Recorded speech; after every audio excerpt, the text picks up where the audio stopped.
ചെറുതായിട്ട് പുറത്തേക്കൊക്കെ ഒന്ന് നോക്ക്, ആ പ്രകൃതിയൊക്കെ എന്തൊക്കെയാണ് ചെയ്യണമെന്നൊക്കെ നോക്കുന്ന പറയുമ്പോൾ അവർക്കൊന്നും മനസ്സിലാവുന്നില്ല. നമുക്കൊരു ചെറിയ ഇൻഡിവിജ്വൽ ടൈം വേണം. അതിനെ ഞാൻ സെൽഫ് മീ ടൈം എന്ന് പറയാനാണ് ആഗ്രഹിക്കുന്നത്. പക്ഷെ ആ മുല്ലപ്പൂവൊക്കെ ചിരിക്കുന്നു എന്ന് പറയുമ്പോൾ നമ്മൾ ശരിക്കും മുല്ലപ്പൂവിനെ നോക്കുമ്പോൾ അത് ചിരിക്കുവാണോ എന്ന് നമുക്ക് തോന്നും. പക്ഷെ നമുക്ക് ചില സമയത്ത് നമ്മളുടെ ഒറ്റയ്ക്ക് ഇരിക്കുമ്പോഴാണ് നമ്മുടെ സെൽഫ് ഗ്രോത്ത് ഉണ്ടാവുക എന്ന് പറയും. പ്രേക്ഷകർക്ക് ബുദ്ധിമുട്ടാവോ?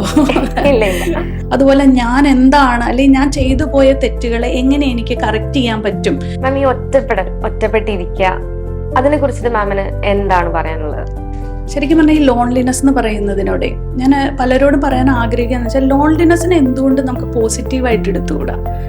നമ്മൾ ഒറ്റയ്ക്ക് ഇരിക്കാൻ ആഗ്രഹിക്കുന്നവരായിരിക്കണം. കാരണം നമ്മൾ ഒറ്റപ്പെടലിന് പേടിക്കുന്നത് എപ്പോഴാന്ന് വെച്ചാൽ, അവർക്ക് എപ്പോഴും ഒരു ഗ്രൂപ്പ് വേണമെന്ന് ആഗ്രഹിക്കുന്നവരല്ലേ ഒറ്റപ്പെടലിനെ പേടിക്കുന്നത്. പക്ഷെ നമുക്ക് ചില സമയത്ത് നമ്മളുടെ ഒറ്റയ്ക്ക് ഇരിക്കുമ്പോഴാണ് നമ്മുടെ സെൽഫ് ഗ്രോത്ത് ഉണ്ടാവുക എന്ന് പറയും. അതായത് നമുക്ക് ഫ്യൂച്ചറിനെ പറ്റി ചിന്തിക്കാനുള്ള സമയം, അതുപോലെ ഞാൻ എന്താണ്, അല്ലെങ്കിൽ ഞാൻ ചെയ്തു പോയ തെറ്റുകളെ എങ്ങനെ എനിക്ക് കറക്റ്റ് ചെയ്യാൻ പറ്റും എന്നൊക്കെ നമുക്ക് ചിന്തിക്കാൻ നമുക്ക് ചില സമയം വേണം.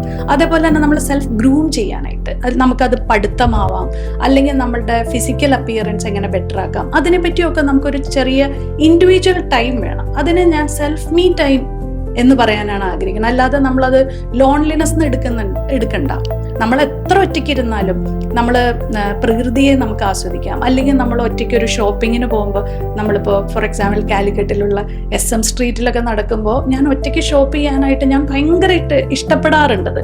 അല്ലെങ്കിൽ ഞാനൊരു ബീച്ചിൽ പോയിരിക്കുമ്പോൾ അതിൻ്റെ പ്രകൃതിയൊക്കെ നമ്മൾ ആസ്വദിച്ച് അതിനെ ആ ലോൺലിനെസ് മാറ്റിയിട്ട് ആ പ്രകൃതിയെ ആസ്വദിക്കാനായിട്ട് നമ്മുടെ ഒരു ONV കുറുപ്പിന്റെ ഒരു കവിതയുണ്ട്, എൻ്റെ വീട് എന്നൊക്കെ പറഞ്ഞ്. ആ കവിതകളിലുള്ള പ്രകൃതിയൊക്കെ ആയിട്ട് അടുപ്പിക്കുന്ന പോലെയുള്ള ഒരു ഫീലിലേക്ക് ആയിരിക്കണം നമ്മൾ ലോൺലിനെസ്സിന് മാറ്റേണ്ടതെന്നാണ് എൻ്റെ ഒരു അഭിപ്രായം. മാം, ആ 2 വരി കവിത ഒന്ന് ചൊല്ലാൻ വേണ്ടി പറ്റുമോ? അത് ശ്രീ ONV കുറുപ്പിന്റെ നല്ല ഇതായിട്ടുള്ള, പ്രേക്ഷകർക്ക് ബുദ്ധിമുട്ടാവോ? അപ്പൊ അങ്ങനെയാണെങ്കിൽ ഞാൻ പാടാം. ഞാൻ 8ാം ക്ലാസ്സൊക്കെ തൊട്ട് കാസറ്റിൽ കേൾക്കുന്നതായി ഈ ഒരു പാട്ട്. അപ്പം ഞാൻ എൻ്റെ വീടിൻ്റെ ഇറയത്തിരുന്നിട്ട് കേൾക്കുന്ന ഒരു പാട്ടാണ്. പക്ഷെ അതെനിക്ക് ലോൺലിനെസ് അല്ല തോന്നുന്നത്. ഞാൻ കൂടുതൽ പ്രകൃതി ആസ്വദിക്കുന്നത്, ആ പ്രകൃതിയാണ് അതിനകത്ത് പറയുന്നത്. ഇവിടെ എനിക്കൊരു വീടുണ്ട്, കായലോടിണ ചേർന്ന് കൈത്തോട് പാടും മുനമ്പിലെ തൊടിയിൽ. ഈ വീടിൻ്റെ ഇറയത്തിരുന്നു ഞാൻ പതിവായി വന്നു പൂക്കൾ തൻ മിഴികളിലെ മൗനമെൻ മിഴികളാൽ വായിച്ചു. വെറുതെ ഒരു താളിൽ പകർത്താൻ തുടങ്ങുന്നു, വരി തെറ്റിയിടറുന്നു.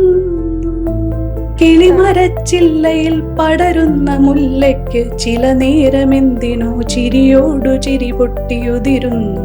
അതു കണ്ടു ഞാനും ചിരിക്കുന്നു, വെറുതെ ചിരിക്കുന്നു. അങ്ങനെ എന്തോ കേട്ടാണ്. പക്ഷെ ആ മുല്ലപ്പൂവൊക്കെ ചിരിക്കുന്നു എന്ന് പറയുമ്പോൾ നമ്മൾ ശരിക്കും മുല്ലപ്പൂവിനെ നോക്കുമ്പോൾ അത് ചിരിക്കുവാണോ എന്ന് നമുക്ക് തോന്നും. അപ്പം ഞാൻ പറയുകയാണെങ്കിൽ ഇപ്പോഴത്തെ കാലഘട്ടത്തിലെ കുട്ടികളൊക്കെ ഞാൻ എന്താ ചെയ്യേണ്ടേ എന്നൊക്കെ എൻ്റെ മകനൊക്കെ എന്നോട് ചോദിക്കാറുണ്ട്. അപ്പം ഞാൻ പറയും, ചെറുതായിട്ട് പുറത്തേക്കൊക്കെ ഒന്ന് നോക്ക്, ആ പ്രകൃതിയൊക്കെ എന്തൊക്കെയാണ് ചെയ്യണമെന്നൊക്കെ നോക്കുന്ന പറയുമ്പോൾ അവർക്കൊന്നും മനസ്സിലാവുന്നില്ല. അതുപോലെ ഞാൻ പറയും, നമ്മുടെ മേഘമൊക്കെ പല പല ഷേപ്സുകൾ ഉണ്ടാക്കുന്നത് കണ്ടോ, അതൊരു രാക്ഷസനായിട്ട് നമുക്ക് ചില സമയത്ത് തോന്നും, ചിലത് കുതിരയാണ്. അങ്ങനെയൊക്കെയുള്ള കാര്യങ്ങൾ പ്രകൃതിയിലേക്കൊക്കെ ഒന്ന് കുട്ടികളോട് നോക്കാൻ ഞാൻ പറയാറുണ്ട്. ഈ കവിതകളൊക്കെ നമ്മൾ പലതും പഠിപ്പിച്ചിട്ടുണ്ട്. ഞാൻ പണ്ട് എപ്പോഴും പറയുന്ന പോലെ തന്നെ ഇപ്പോഴത്തെ ജനറേഷൻ അൺലക്കിയാണ് ആ കാര്യത്തിൽ. നമ്മളൊക്കെ ശരിക്കും ഒത്തിരി നമ്മൾ ലോൺലിനെസ്സിനെ മാറ്റി സെൽഫ് മീ ടൈം അത് ആസ്വദിക്കാൻ പഠിച്ചവരാണ്.